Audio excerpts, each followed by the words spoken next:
Listo, compañero, ya estamos al aire, en vivo.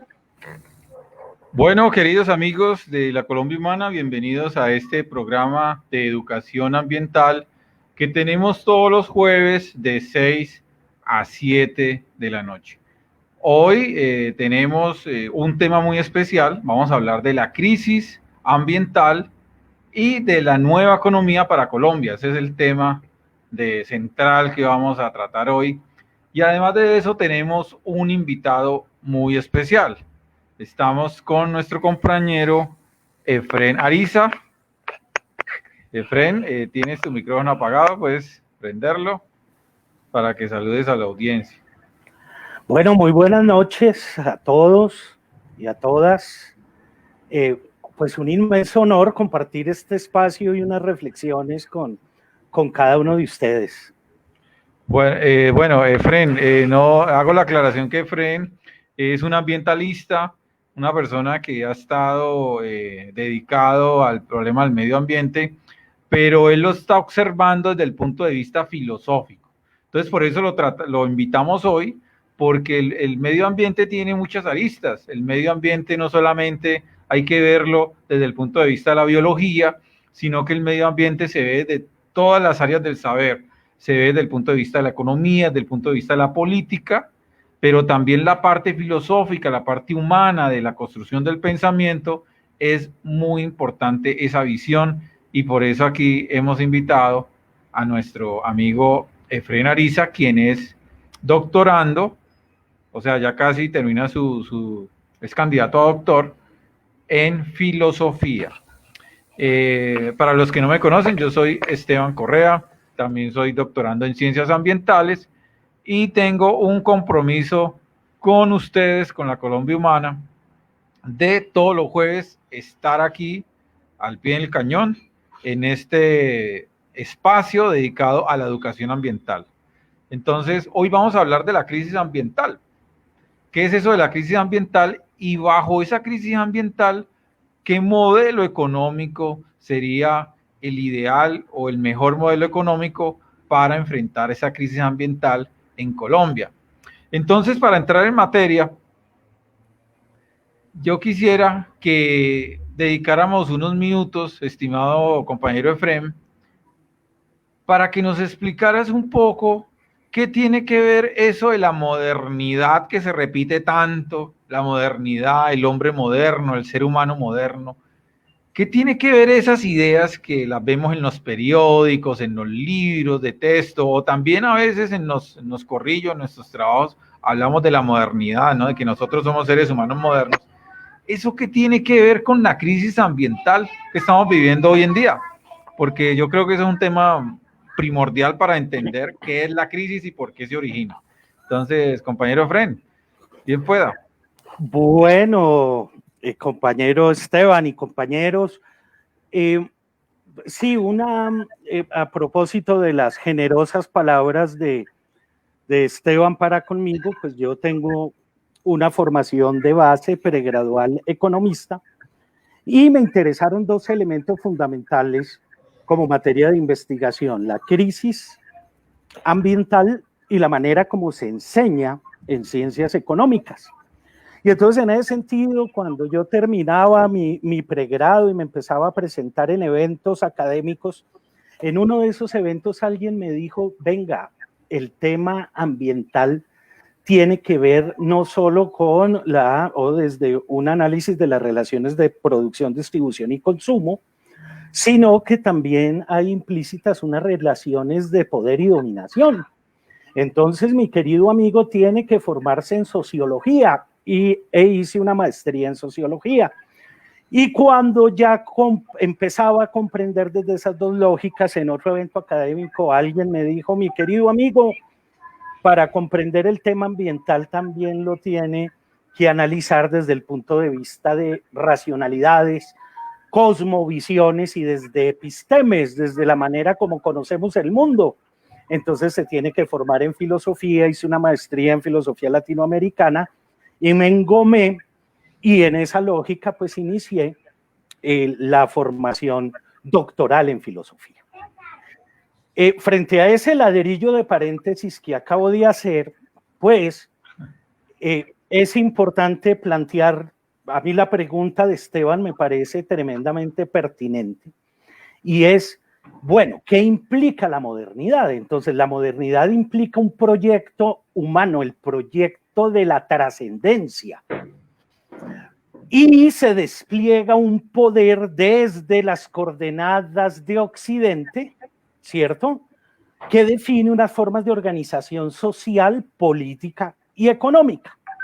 Y nosotros, que no éramos más que otra especie en el planeta, con esa concepción de trascendencia creamos un mundo propio, un mundo artificial, que lamentablemente se superpone de manera violenta al mundo meramente natural del que hacemos parte.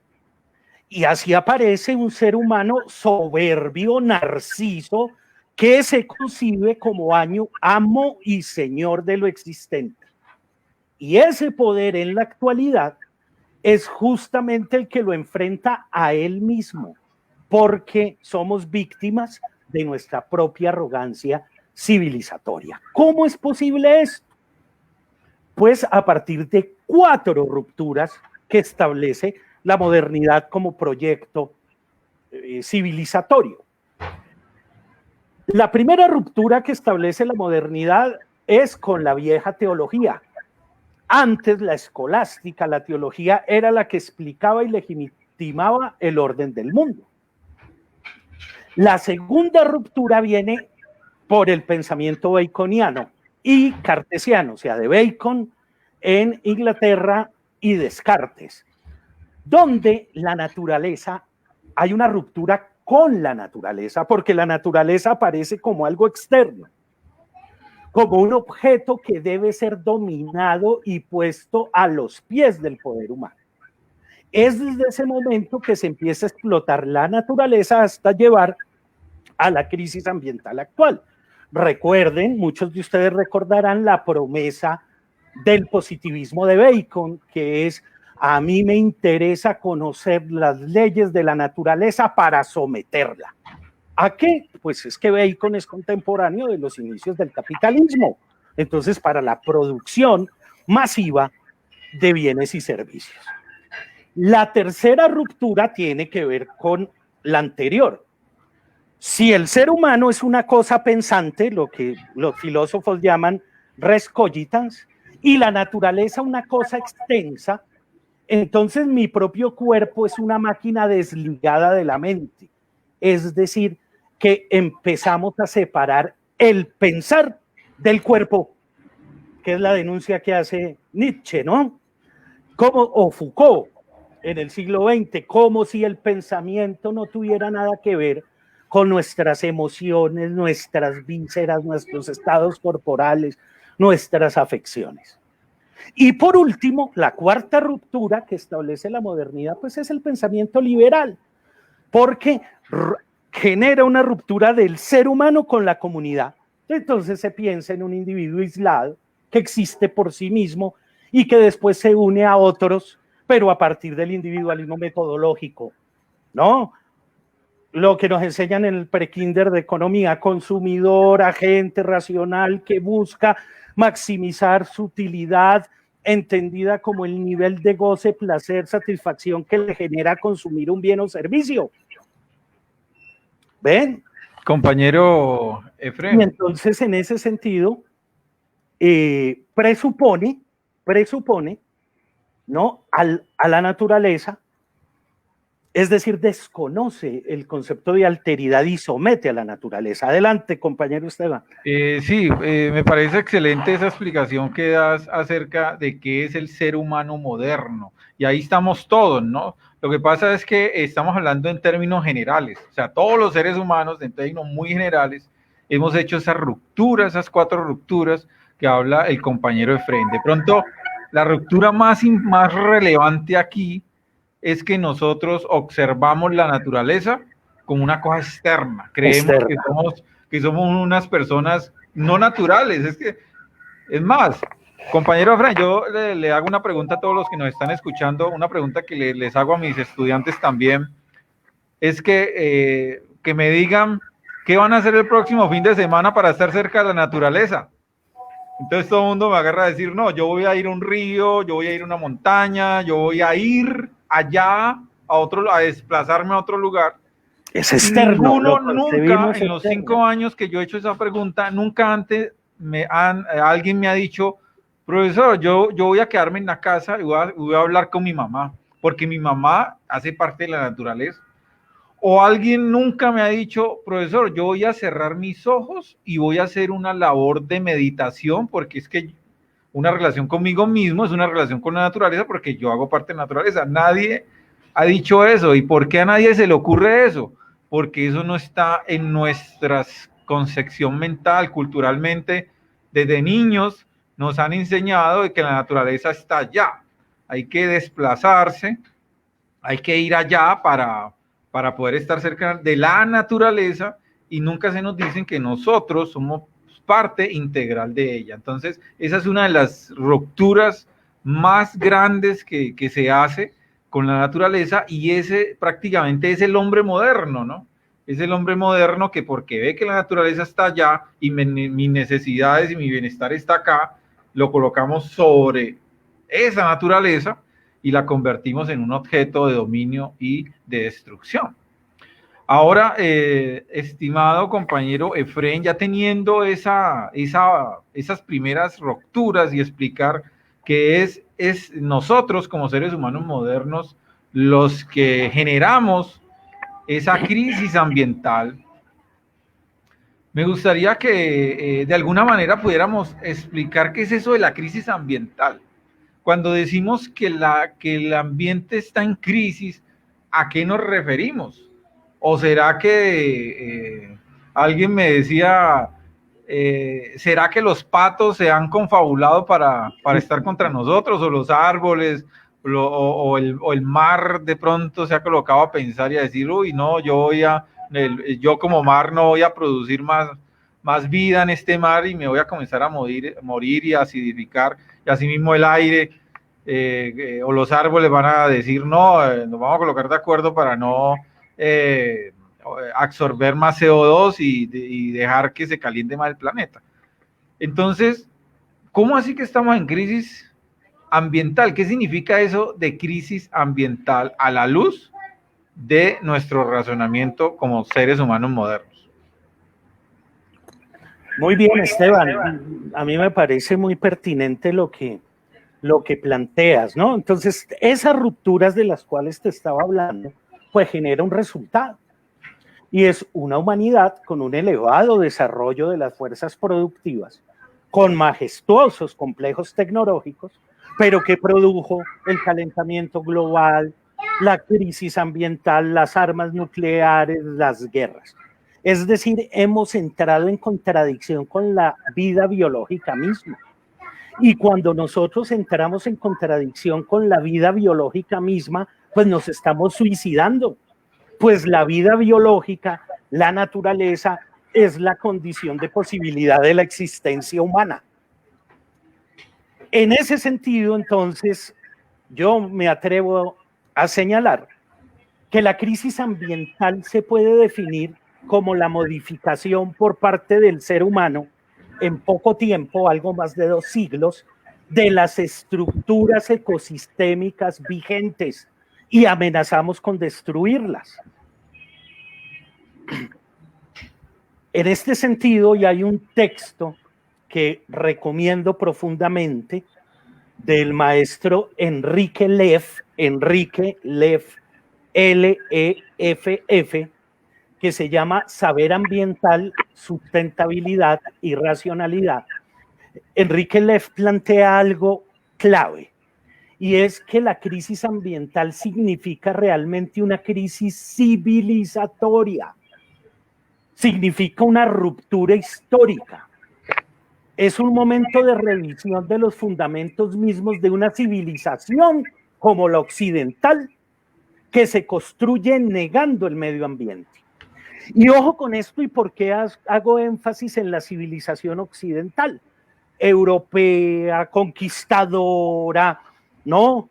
Depredadora, que ejerció violencia física y simbólica contra un saber ancestral que no se basaba en el individualismo metodológico que pensaba al ser humano, por ejemplo, las comunidades andinas, el Runa, se pensaba como miembro de una inmensa red cósmica,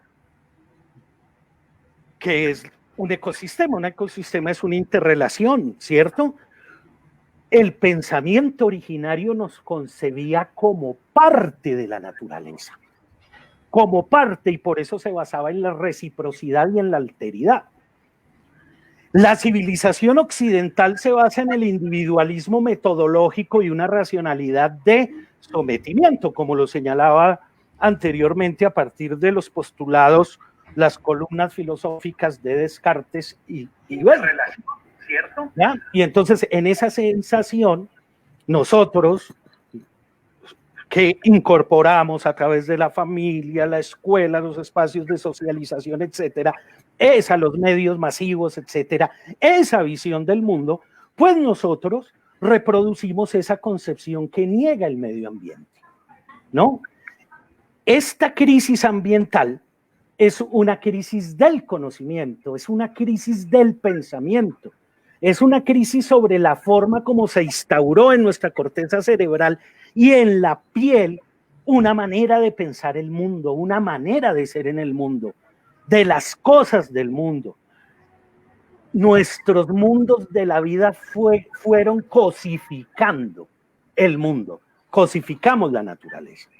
Y entonces esa oposición moderna cartesiana entre hombre y naturaleza se traduce en dominio, y este dominio se traduce en destrucción. Como les señalaba hace un instante, se desprecian los conocimientos ancestrales sobre los ciclos naturales y la conservación de su balance. Bien, creo que por ahí caracterizaría la crisis ambiental. Bueno, entonces ya hemos definido dos cosas aquí.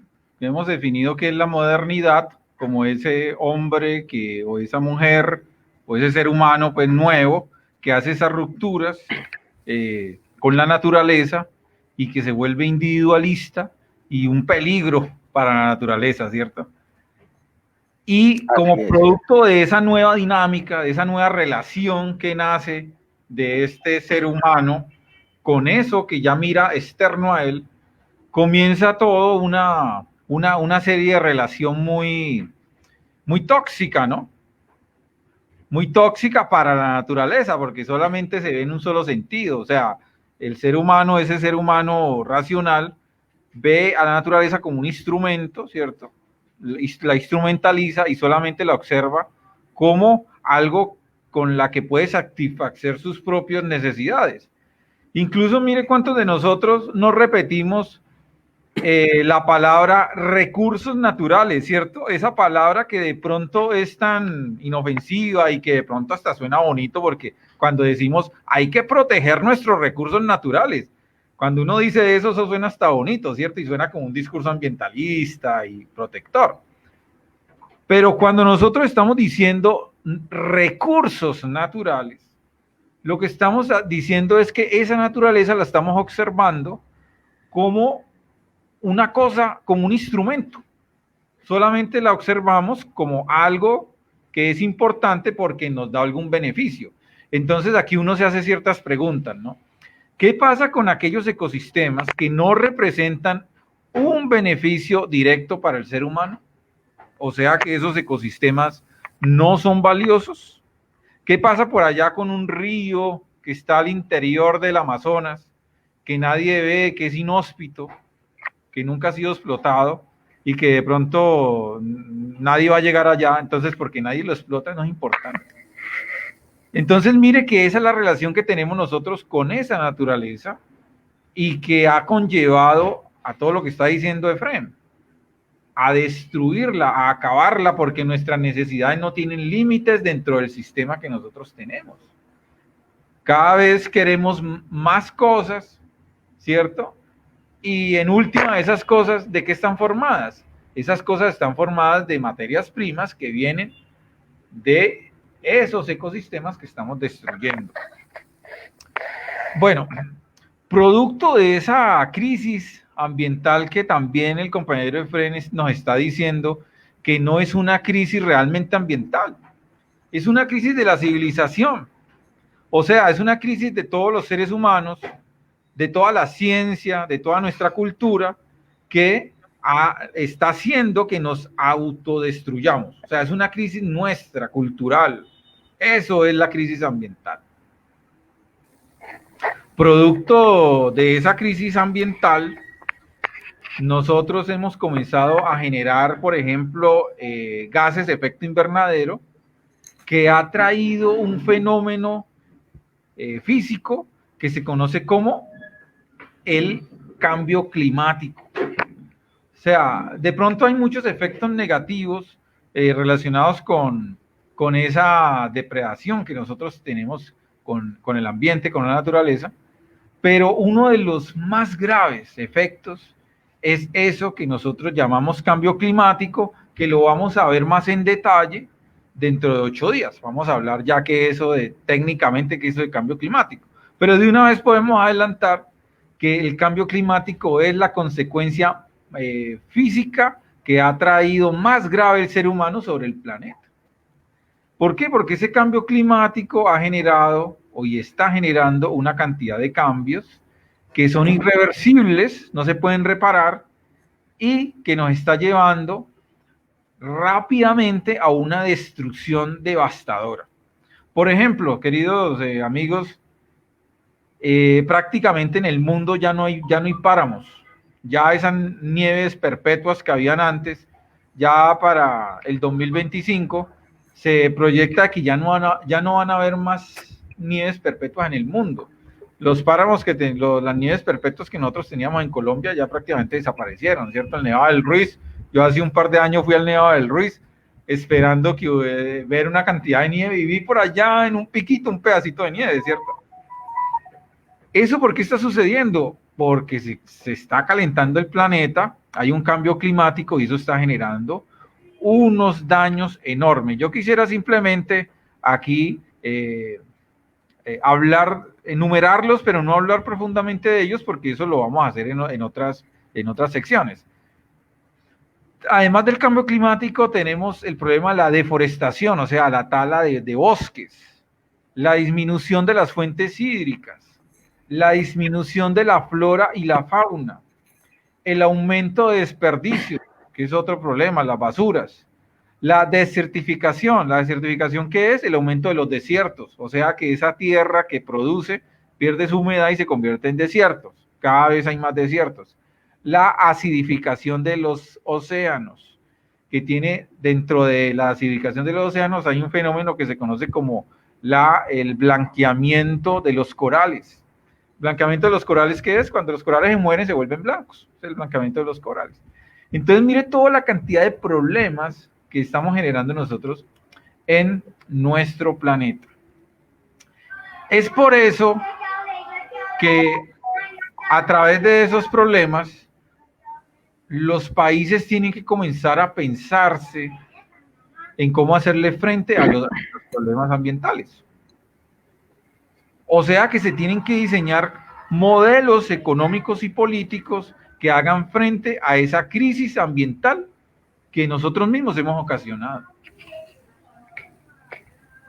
Y prácticamente eso es lo que el tema central de la charla de hoy. O sea, no solamente hablar del problema, sino también hablar de la solución. Bueno, listo, estamos en crisis ambiental, estamos destruyendo el planeta, estamos calentando el planeta, ¿cierto? Nos estamos autodestruyendo. ¿Qué proponemos nosotros como seres humanos y qué propone la Colombia humana frente a este problema de cambio climático? Yo veo, compañero Efren, que la Colombia humana, este movimiento político, dentro de su estructura, dentro de sus propuestas, es el único partido en Colombia que se está planteando un modelo de desarrollo económico basado en el problema del cambio climático. No sé, compañero, qué visión tengas al respecto de eso. Claro, Esteban. Tú señalas algo fundamental y es lo siguiente. La manera como nos aproximamos a enfrentar el problema ambiental implica una postura ética, porque la ética implica acción y praxis. Y ahí Marta, la compañera Marta, nos compartía hace un instante, cuando tú estabas hablando, Esteban, que decía, mire que es que en la noche de RCN apareció un señor chileno señalando que eso del cambio climático es puro cuento y es que esos son los comunistas que pretenden meter miedo. Y Trump también decía que el cambio climático no existía, ¿no? Claro. Y Bolsonaro también lo dice. Claro, es que a eso voy. Esas son posturas propias del fascismo. El fascismo, ¿no?, habla abiertamente de mentiras contra evidencia y repite un discurso absolutamente contraevidente. ¿Quién? Ahora, y no lo hablo, listo, hablemoslo desde la comunidad científica y desde las investigaciones que se han realizado. Yo no estoy diciendo que el conocimiento científico sea el único válido, etcétera, pero sí es un referente y nos entrega mediciones que nos permitan controvertir. Pero ¿quién en su sano juicio negaría el calentamiento global? ¿Quién negaría el cambio climático? Pues una postura fascista, ¿no? Ahora, desde la lógica de la postura ética y de la acción, pues el maestro teólogo brasilero Leonardo Boff, ¿no? Leonardo B-O-F-F, tiene un concepto maravilloso y es el del ethos global del cuidado. Entonces, ethos entendido como praxis. Entonces, ¿a qué se refiere con esa praxis? Pues pensar en nuevos tipos, como tú lo señalas. La Colombia Humana es la única propuesta política clara que está pensando en nuevos tipos de relaciones entre los seres humanos y de estos con la naturaleza. Pensar esos tipos de relaciones es un imperativo ético, es una tarea urgente, porque es que lo que está en juego es la supervivencia de la vida, ¿no? Boff señala que, ¿y eso cómo se come? Pues recorriendo un camino de conversión de nuestros hábitos cotidianos, privados, públicos, políticos, culturales y espirituales. Es decir, contribuir a la construcción de un nuevo paradigma de convivencia que funde una relación diferente, caritativa con la tierra e inaugure un nuevo pacto social entre los pueblos, en cuanto al respeto y a la preservación de todo lo que existe. Entonces yo estoy de acuerdo con esa percepción que tú planteas. Hay otro tipo de acercamientos y posiblemente más adelante, porque me parece que vamos bien con el tiempo, podría señalar que ahí hay un debate de fondo que hemos compartido, que lo hemos discutido en varios escenarios, y es el debate de concepciones entre sostenibilidad, el discurso del desarrollo sostenible, y sustentabilidad. Y cómo desde otras propuestas políticas se habla es de un desarrollo o de una propuesta de desarrollo sostenible que es absolutamente contemporizadora con el capitalismo global y absolutamente contradictoria en su base metodológica. Entonces sí tenemos acercamientos, algunos desde el Partido Liberal. Que tiene relación con lo que dije ahora, Fren, de la frase recursos, que cuidemos nuestros recursos naturales, ¿no? Así es. O sea, tiene relación con eso. Suena muy bonito, pero ahorita más adelantico vamos a ver que eso no es tan bonito, ¿ya? Eso suena como a lo verde, ¿cierto? La economía verde, pero esa economía verde, eso no es tan verde. Es no, verde, pero el verde que le da los dólares, ¿no? No el verde de la naturaleza. No, y además en segundo lugar introduce algo que es muy soterrado, pero constante, ¿no? Y es la cuestión de la semántica, ¿no? Ya Foucault lo decía en ese texto de las palabras y las cosas, ¿no? Entonces, ahí hay unas cuestiones algo complejas. Entonces, incluso en las primeras discusiones, hace unos 12, 13 años, Esteban, tú lo recordarás, en las primeras discusiones sobre el tema de sostenibilidad y sustentabilidad, se nos planteaba a nosotros que no, que eso era un sinónimo, que era un problema, que estábamos hablando de lo mismo. Sí, lamentablemente en los Estados Unidos, cuando se refieren a sostenibilidad o sustentabilidad, utilizan la misma palabra, pero eso no quiere decir que los conceptos sean el mismo. Entonces hemos avanzado mucho en esa discusión y ya hay unas barreras claras en esa dirección, ¿no? Y tiene que ver con eso. Listo, Efren, antes de pasar con ese tema de la diferencia entre sostenibilidad y sustentabilidad, que es un tema como obligado en estas discusiones, yo quisiera hablar de algo que tú dijiste ahorita muy importante cuando hiciste mención a Bob, es acerca de ese cambio ético que tiene que pasar de esa ética utilitarista, o sea, esa ética de ver la importancia de las cosas porque me benefician a mí como ser humano. Eso es una ética utilitarista, que está ligada con otro concepto que se habla mucho en medio ambiente, que es el antropocentrismo, ¿no? Entonces, para los compañeros que están interesados en conocer estos temas y que de pronto escuchan por primera vez estos términos, además del término de ser humano moderno, ahí agréguenle en su léxico para que lo investiguen el antropocentrismo. ¿Qué es el antropocentrismo? No es otra cosa que creerse el centro del universo. Es una influencia o una mala interpretación que se le ha dado a algunas doctrinas, más que todo religiosas, provenientes de la ideología religiosa judeo-cristiana, en donde se habla pues que el ser humano es la máxima creación del universo y por lo tanto nosotros, porque somos países inmensamente católicos, entonces de manera como que inconsciente nos creemos eso y creemos que podemos dominar toda la naturaleza. Y yo me atrevo a decir que es una mala interpretación, porque en esas mismas escrituras en donde dice que el ser humano es la creación más importante, también dice que Dios le entregó al hombre el Edén para que lo cuidara. Entonces, ¿cómo así que interpretamos una cosa cuando nos creemos los dueños de todo, pero cuando se nos dice que tenemos que cuidar ese jardín del Edén, entonces ahí sí no hacemos caso de eso? Entonces, para mí es una mala interpretación de esas escrituras, ¿no? Y porque el ser humano es egoísta, ¿cierto? Y el egoísmo se identifica mucho con ese egoísmo, y más que todo el sistema capitalista ha maximizado ese sentimiento. Entonces por ahí creo que ha cogido fuerza ese antropocentrismo. Entonces, para redondear el tema central que quiero tocar, Efrem, es ese cambio de ética que tenemos que comenzar a visualizar para hacer realmente un cambio de sistema económico.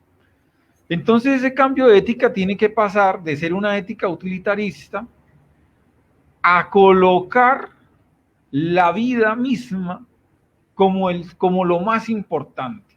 O sea que ahí estaríamos hablando de una ética de la vida, una bioética, podríamos decirlo así, en donde la vida prime sobre cualquier tipo de cosa. Quiero hacer referencia a las discusiones que últimamente en Colombia han habido acerca de la problematización del centro, ¿no? Si el centro existe o no, no sé si Efren, si has escuchado esas discusiones, si el centro existe o no, y son discusiones muy acaloradas porque entonces se crea o se maximiza la polarización. Pero lo que pasa es que yo creo que la polarización ha venido cambiando de extremos, ¿ya? Ya no podemos estar hablando de derechas, de izquierdas, y ya no podemos estar hablando de capitalismo versus comunismo, por ejemplo, porque la Colombia Humana no es un proyecto comunista, ¿cierto? Pero tampoco es un proyecto 100% capitalista. Entonces, ¿qué es? ¿Qué es la Colombia? ¿Cuál es el fundamento de la Colombia humana? Pues es precisamente lo que dice nuestro compañero Efraín. El centro del proyecto político de la Colombia humana es un valor muy importante que es la vida misma.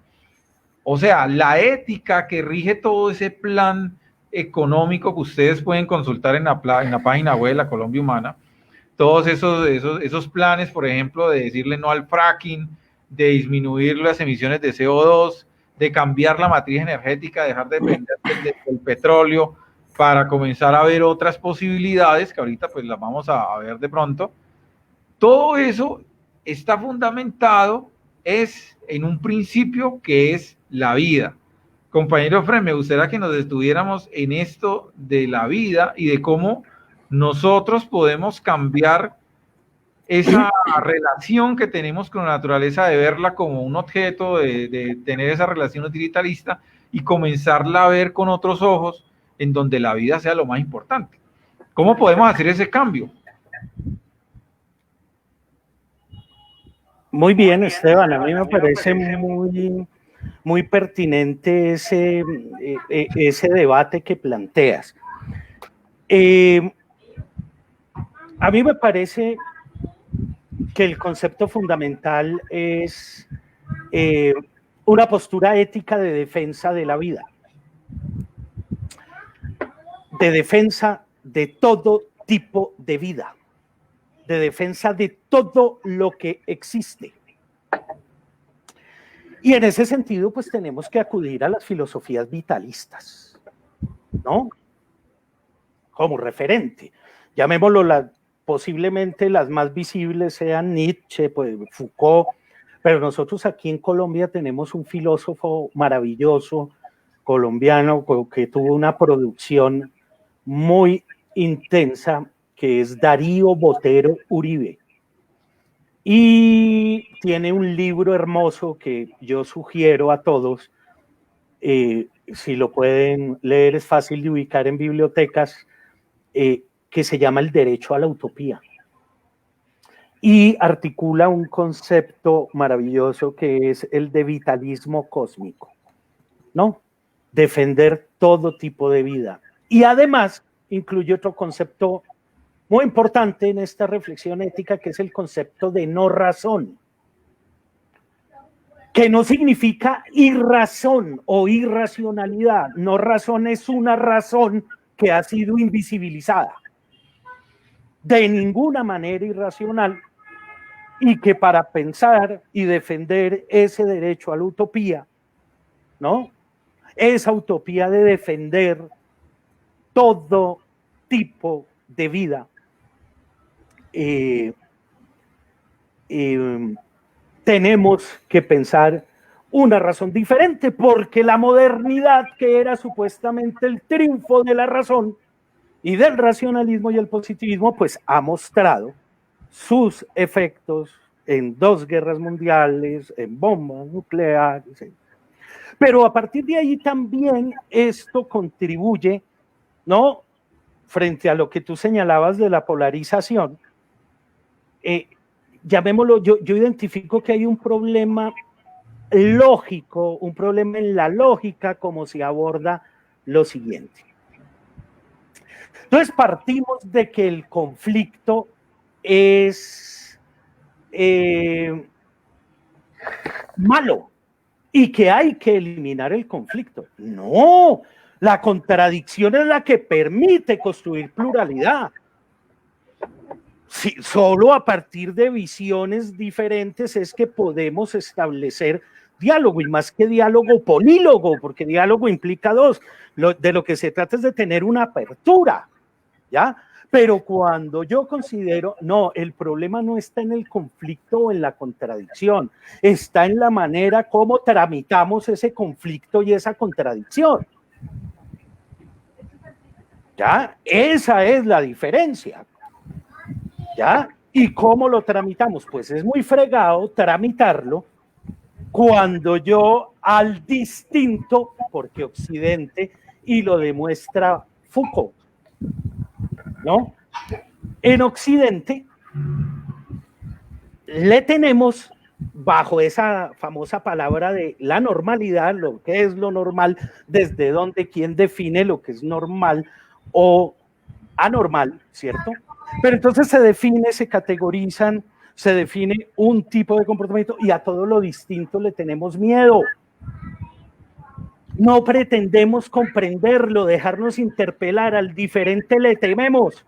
Y como le tememos, entonces lo ubicamos como un enemigo y lo tenemos que suprimir física y simbólicamente. ¿Ya? Cuando nosotros estructuremos que el diferente, el diverso, no es mi enemigo, no es mi adversario, puede ser mi contradictorio y puede ser mi antagonista, pero que tenemos la posibilidad de establecer puentes porque hay algo común entre ese antagonista y yo. Dos elementos fundamentales. La condición que ustedes utilizan en su movimiento, la humanidad.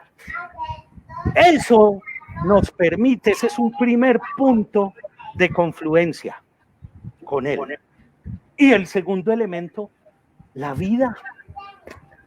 Y el derecho inalienable que tenemos cada uno a participar de ese fenómeno hermoso con sus múltiples dimensiones, que es la vida. Entonces eso implica una postura ética. Bueno, vamos a dialogar, vamos a controvertir, pero el hecho de que tú pienses diferente a mí no te hace mi enemigo ni me permite a mí invisibilizarte, que es la lógica, ¿no?, de las posturas fascistas frente a eso. Entonces, como no les interesa dialogar y te interesa suprimir, te estigmatiza, miente, repite sucesivamente. Entonces, como lo señalas, evidente en Colombia, evidente en el Brasil de Bolsonaro, evidente en Tom, pero también y de la misma manera evidente en el proceso del nacionalsocialismo alemán y del fascismo italiano, para tener referentes. Es una de las grandes tragedias contemporáneas. Por eso es que el fascismo se alimenta del discurso del miedo, ¿no? Se repite eso de el miedo en esa dirección, ¿no? Compañero Efren, yo quisiera traer o colocar de una manera más práctica la discusión acerca de la ética de la vida, ¿ya? Porque recordemos que aquí nos están escuchando personas de todo tipo, pero más que todo personas del común, personas comunes y corrientes, que no son académicos, que no son, digamos que no están haciendo una carrera de filosofía, y de pronto a veces cuando hablamos en ciertos términos, a veces pues queda difícil pues, entender. Entonces, y eso no es nada malo, ¿cierto? Simplemente es expresar las ideas de otra manera. Entonces, así de manera práctica, ¿cómo comenzar a pensar con una ética de la vida? ¿Cómo yo como ser humano moderno, ¿cierto? Y que estoy acostumbrado con esa modernidad a observar todo con esa ética utilitarista, esto es valioso para mí porque me sirve. ¿Cómo yo comienzo a cambiar esa forma de observar las cosas con una ética, pero una ética de la vida? Por ejemplo, yo te cuento una experiencia personal y a todos ustedes. Por ejemplo, yo he cambiado mi forma de alimentación. Una cosa, pues, que es una cosa práctica, ¿cierto? Y se puede decir que soy vegetariano en el sentido que he disminuido drásticamente el consumo de carne. ¿Ya? Yo prácticamente no consumo carnes de ningún tipo, ni de pescado, ni de res, ni de pollo, ni nada. Pero eso se me ha sido muy difícil expresarlo incluso en mi propia casa, porque mi esposa, ella no es vegetariana, y mi hija, que tiene 3 años, ella es más carnívora que quién sabe qué, come sus pedazotes de carne, ¿cierto? Entonces, cómo en la vida práctica, en el día a día, cómo comenzar a hacer o a tener una ética de la vida, en cosas así como estas, por ejemplo, de cambiar la alimentación. Claro, Esteban. Bueno, lo voy a poner en varios escenarios prácticos. Luego me voy a meter con un pequeño ladrillo epistémico, pero voy a tratar de hacerlo muy virtual. Y por ahí derecho puedes contestar la pregunta de nuestro compañero Alexander, que por ahí tiene una pregunta muy importante que creo que la puedes vincular ahí. Sí, y no vi la pregunta, Esteban. Sí, aquí dice, el compañero Alexander dice, ¿cómo conciliar lo político, lo ético y lo ambiental para convencer a la comunidad? Perfecto, ya lo vi. Entonces, voy a tratar de articular esas tres dimensiones en eso que se está planteando. Aquí en la ciudad de Bogotá,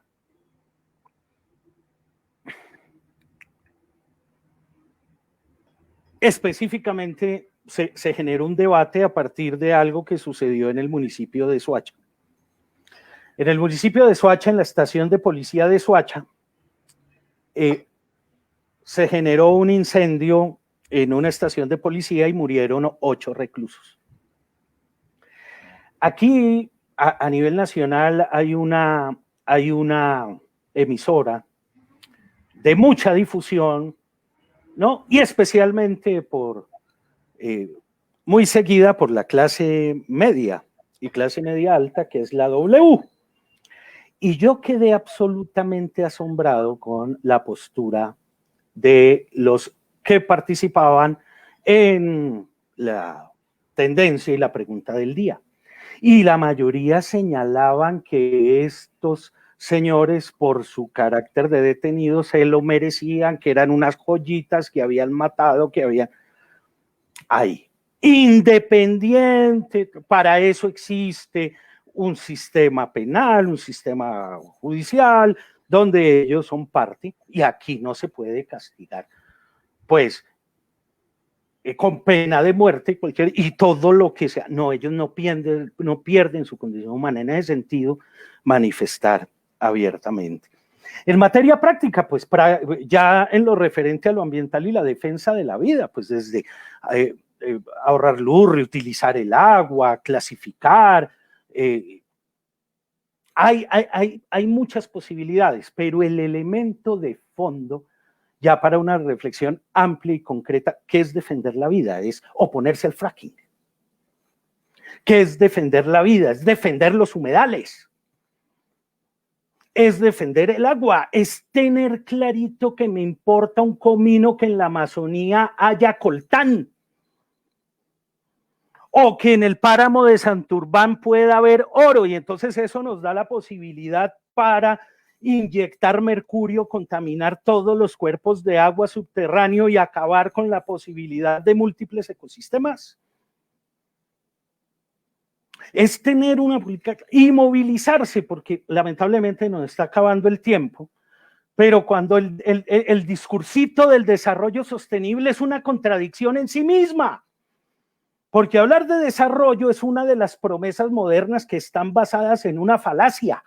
La concepción de desarrollo y crecimiento parte de una falacia, y es creer que la naturaleza es ilimitada. No, resulta que el planeta tiene límites. Y en ese sentido, entonces, hablar de desarrollo, minería respetuosa del medio ambiente. Explíquenme cómo hacemos eso. No, porque aquí nos meten en un falso debate. Entonces nos dicen, no, es que es la minería ilegal. Ah, sí, Drummond. Que incluso pues hay un debate ético mucho más profundo cuando se ha documentado y hay pruebas y hay procesos en curso donde se da cuenta que Drummond financió grupos paramilitares para asesinar a miembros y a líderes sociales y a líderes de las comunidades que denunciaban el desvío del río Ranchería para la explotación minera. Entonces contratan a grupos paramilitares y asesinan a los líderes, ¿no? Entonces hay, y Y en ese sentido, entonces, es lo que les decía, que me iba a meter un poquito con el ladrillo epistemológico, me disculpan, pero economía viene de la raíz griega oikos. Eco es oikos y oikos es casa. Entonces, oikos nomos es administrar la casa. ¿Ya? Y ecología tiene la misma raíz, oikos, pero es oikos logos, es conocer la casa. Y un poco el debate contemporáneo que se establece entre el paradigma dominante, ¿no? Depredador, y que en el caso colombiano un modelo extractivo, pues tengamos la delicadeza primero de conocer lo que pretendemos administrar. Porque nosotros pretendemos administrar algo que no conocemos. Y aquí la postura ética, y posiblemente en otra sesión podamos hablar específicamente de qué significa la diferencia entre economía ambiental ortodoxa y economía ambiental heterodoxa, economía ambiental amarrada al proceso del capital y del desarrollo sostenible, y economía ecológica heterodoxa. Ese puede ser otro debate, pero lo que quiero señalar de manera importante es lo siguiente. En concreto, nosotros tenemos que subordinar el nomos de la economía al logos de la ecología. Debemos superar esa ruptura y comprender que somos parte de una profunda cadena de interrelaciones de ese fenómeno maravilloso que es la vida. Y en otra ocasión también, y con esto termino, Esteban, y agradeciéndote la invitación, nosotros no estamos haciendo economía. Estamos haciendo crematística. Aristóteles distingue entre economía y crematística. Y lo crematístico lo definía Aristóteles como las transacciones monetarias.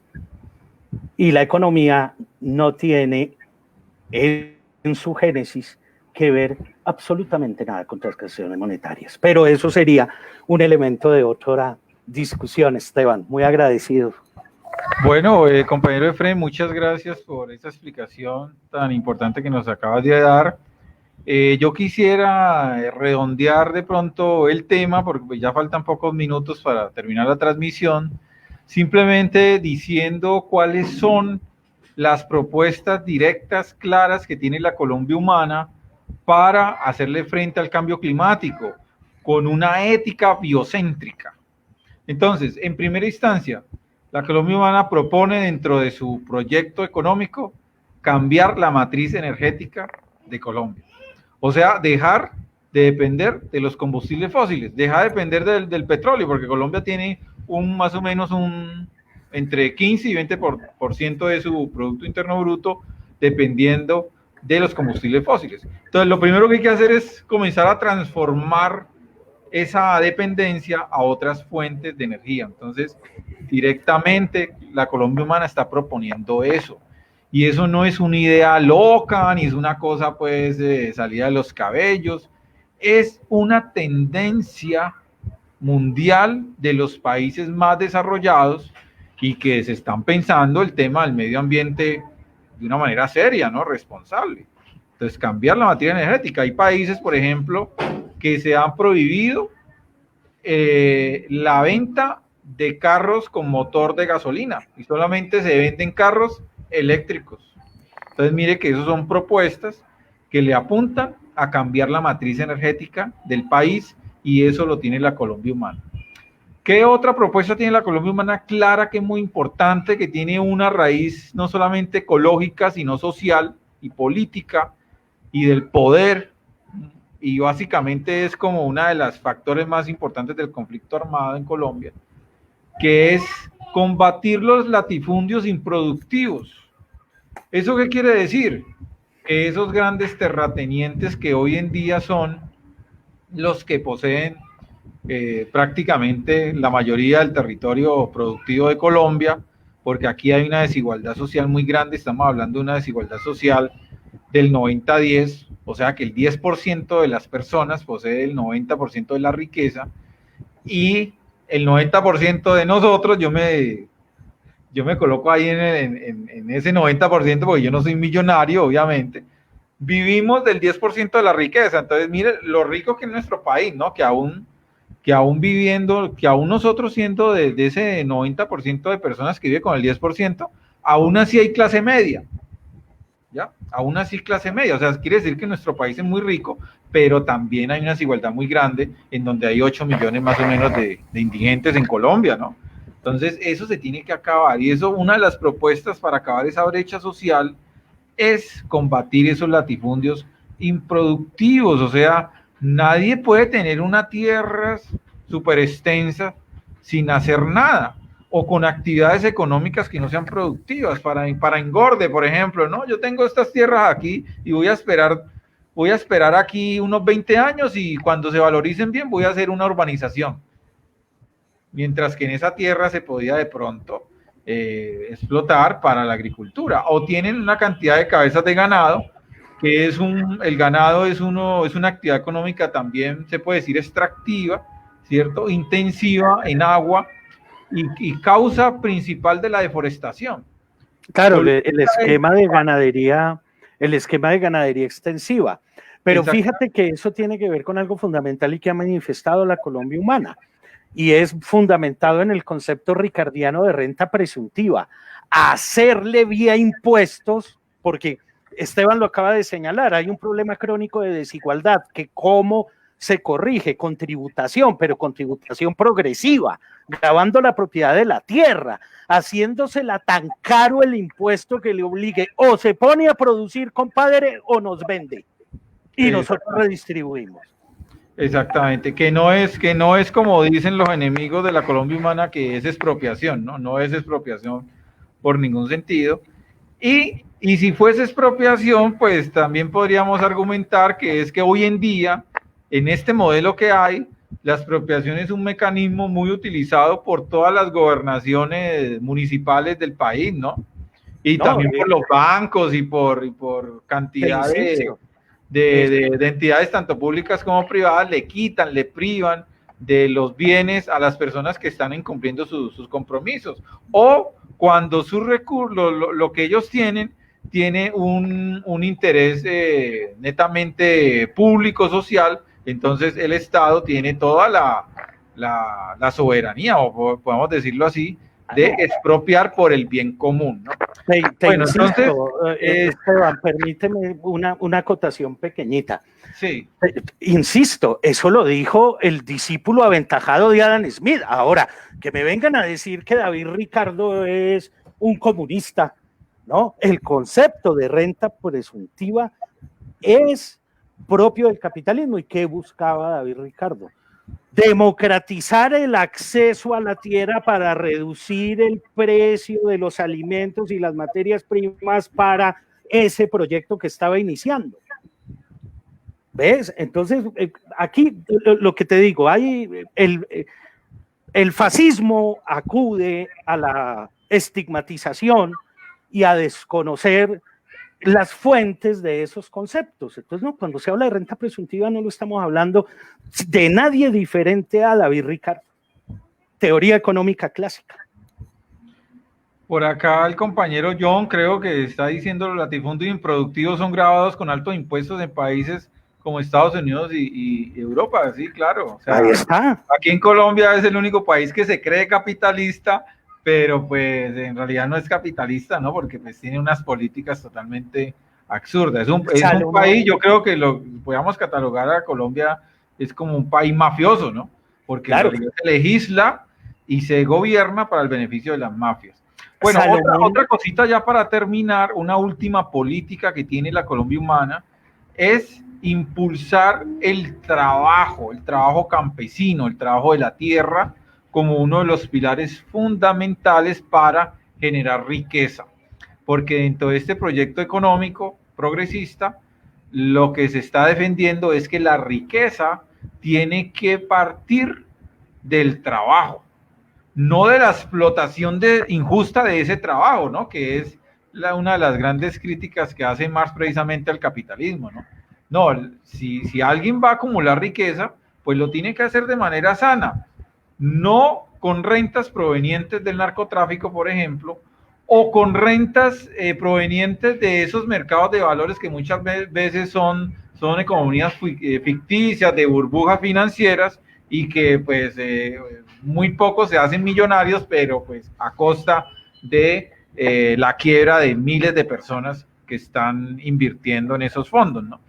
Entonces aquí en este proyecto se dice que no, la gente, si va a salir de la pobreza y va a salir de ese estado de miseria y va a conformarse a fortalecerse en una clase media trabajadora, pues lo tiene que hacer esa base del trabajo, a través de su esfuerzo, no a través de rentas fáciles, ni a través de la vida delictiva, ni a través de esas fantasías que vende, digámoslo así, este nuevo capitalismo que se mueve en las bolsas de valores, ¿no? Que es que invierta aquí y mágicamente de la noche a la mañana se va a volver millonario. Bueno, estimados amigos, hemos llegado al final de nuestro programa.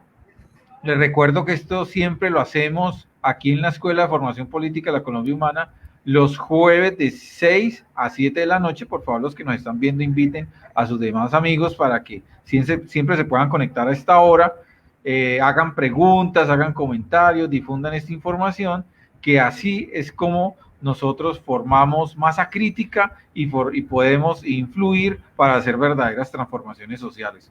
Compañero Efren, unas palabras de despedida a todas las personas que nos están escuchando. No, en primer lugar, agradecer la invitación. Creo que es necesaria otra charla por intermedio de Esteban. De todas formas, reitero, me pueden contactar a mi correo electrónico, por medio de Esteban, cualquier ayuda, referencia, bibliografía, etcétera, con el mayor de los gustos, y nada, aquí a su entera disposición. Bueno, no, quedan muchos temas en el tintero porque estos son como unos brochazos, ¿no? Simplemente es para provocar a la audiencia para que nos interesemos en temas y comencemos a hablar de estos temas y comencemos a humanizarnos. Y yo creo que lo más importante es que todos estos temas que hablamos del medio ambiente, que nos devuelvan un poquito de esa distancia, esas barreras que la cultura nos ha impuesto para separarnos de la naturaleza, que es donde nosotros pertenecemos realmente. Nosotros somos parte integral de la naturaleza, no somos algo diferente, sino que somos una naturaleza de pronto pensante, una naturaleza que razona, pero no por eso dejamos de ser parte de la naturaleza. Entonces, hablar de estos temas, además de que nos humaniza, nos ayuda a encontrar nuestro origen, a volver a reencontrar nuestro origen. ¿Cuál es nuestro origen? Pues nuestro origen es la tierra, son los árboles, son los peces, son los animales. Nosotros también somos animales, ¿no? Animales humanos, y hay animales que no son humanos, pero nosotros somos animales, y eso también tenemos que comenzarlo a cambiar en nuestra forma de expresarnos. Bueno, querido amigo Efren, muchas gracias. A ti, Esteban. Hemos llegado al final de nuestro programa. Muchas gracias, John, por permitir esta transmisión. Hasta luego.